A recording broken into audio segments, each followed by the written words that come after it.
Hello friends, स्वागत है आपका हमारे इस यूट्यूब चैनल पर। आर्म्स एक्ट 1959 का ये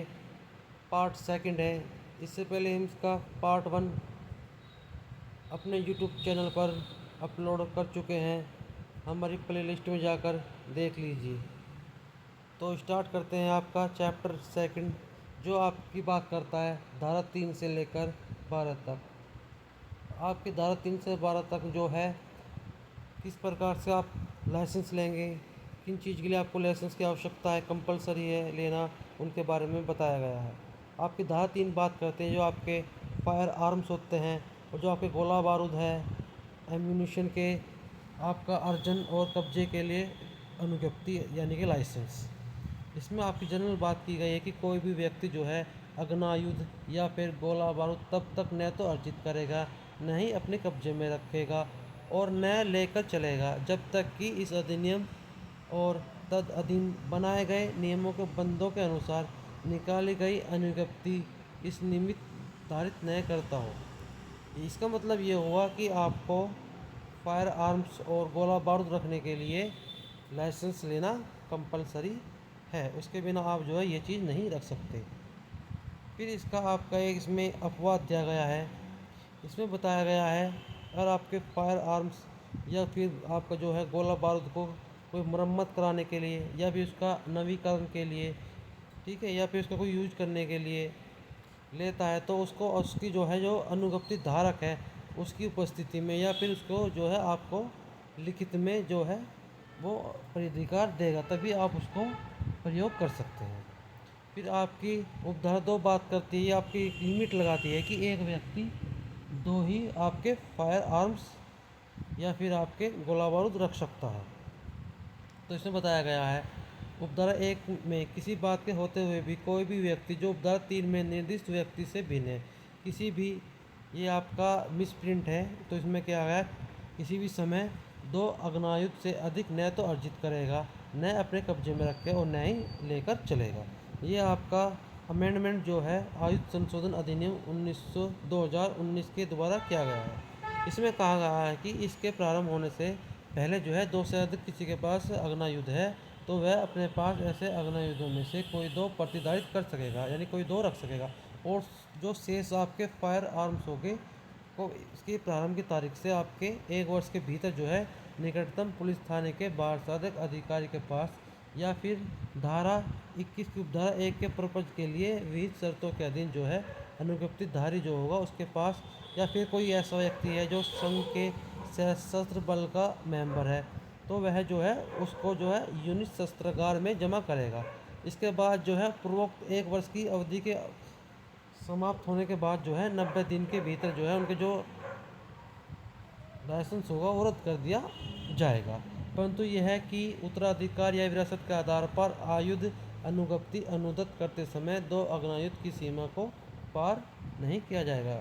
सिंपल सी बात है, एक व्यक्ति जो है 2 ही फायर आर्म रख सकता है, उससे ज़्यादा उसके पास कोई फायर आर्म्स है तो उसे जो है यहाँ उनको उनके पास आपको जमा करने होंगे। फिर आपकी बात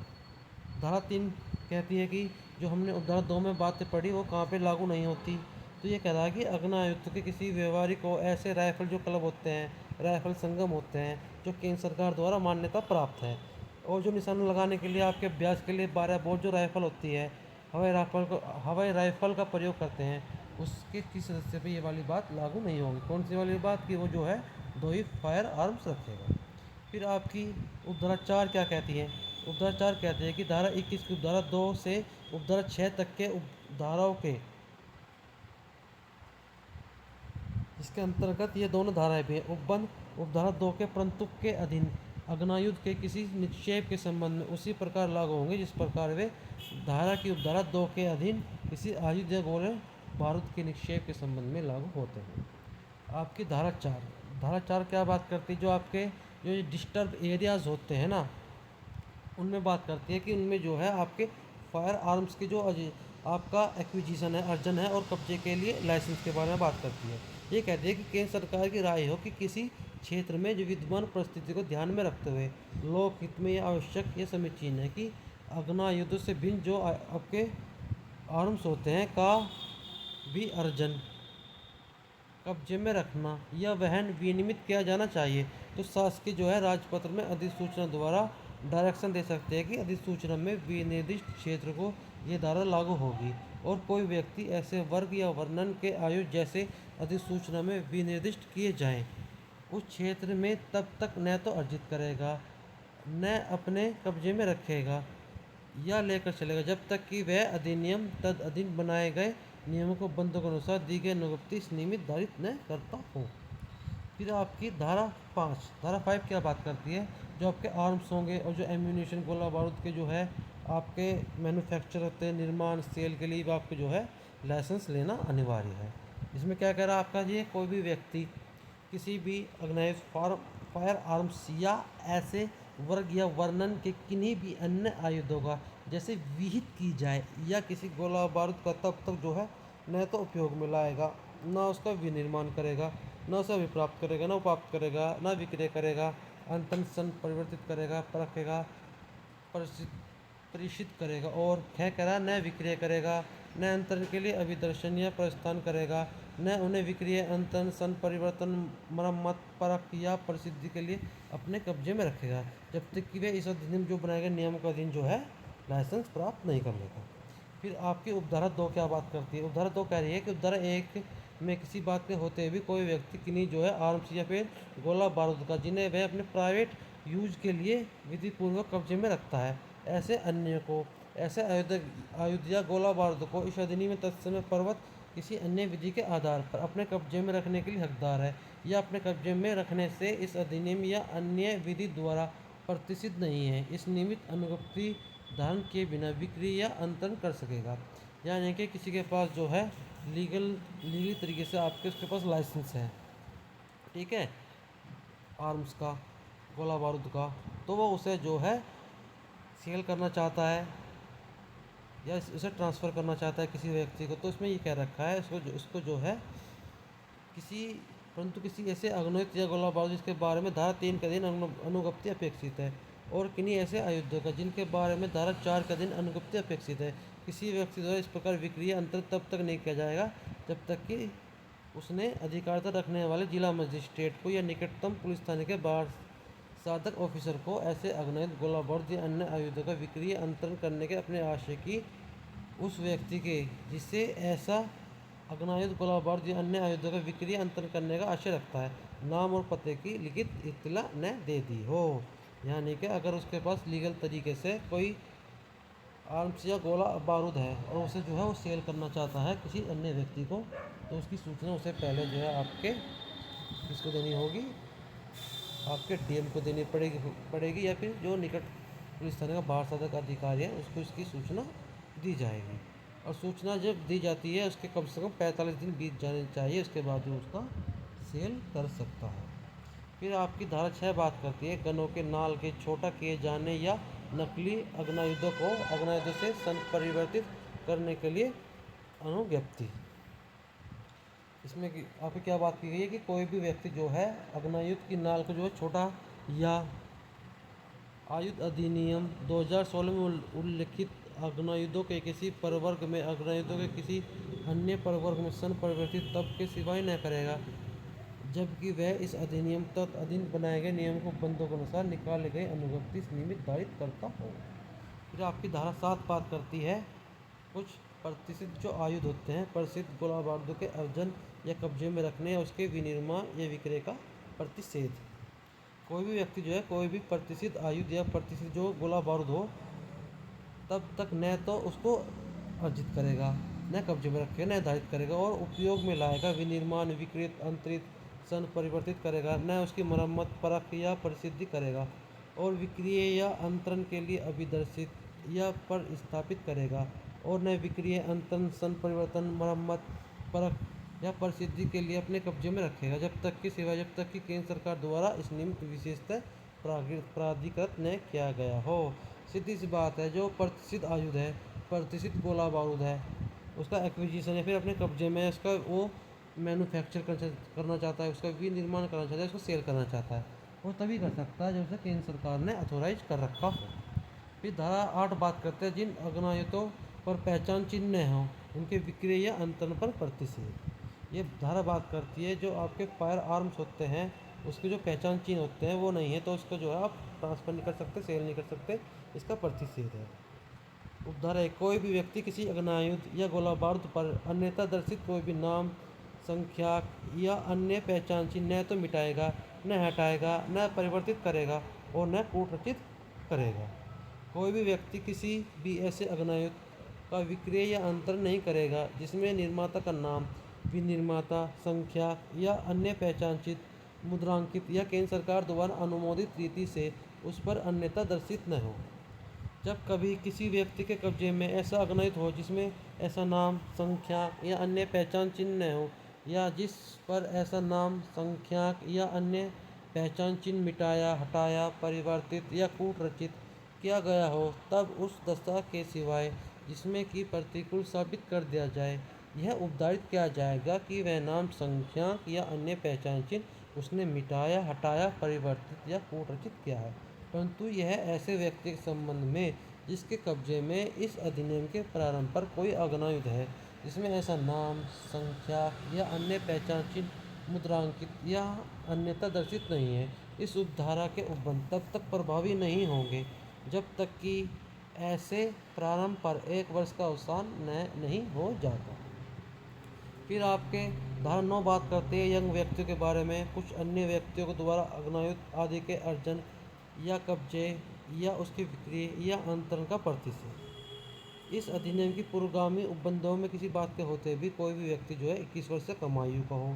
या फिर जो है वो दोषित किया गया हो, जिसने हिंसा, नैतिक अविचार अंतर्वर्लित हो, किसी अवधि के लिए कारावास से दंडित किया गया हो, उस दंडादेश के अवसान के पश्चात जो 5 वर्ष की कालावधि के दौरान किसी भी समय जो है। नंबर 3 कह रहा है जो CRPC के 1973 का आपका अध्याय 8 था, जो कि अब आप जो है BNS का अध्याय आपका 9 है, जो कि धारा 125 से लेकर 143 तक है। पर शांति कायम रखने सदाचार के लिए बंद पत्र निष्पादित करने का आदेश दिया गया है। तो उस बंद पत्र की अवधि के दौरान वह किसी भी समय जो है कोई भी अग्नायुध या गोला बारूद अर्जित नहीं करेगा, अपने कब्जे में नहीं रखेगा और नहीं उसका वहन करेगा।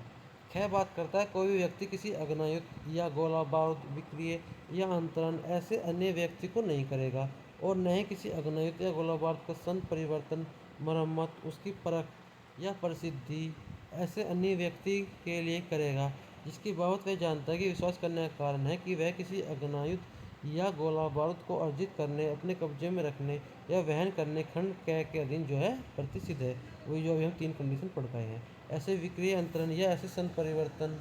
मरम्मत, परख या प्रसिद्धि के समय जो है वो विकर्चित या फिर वो अनसाउंड माइंड हो। उपधारा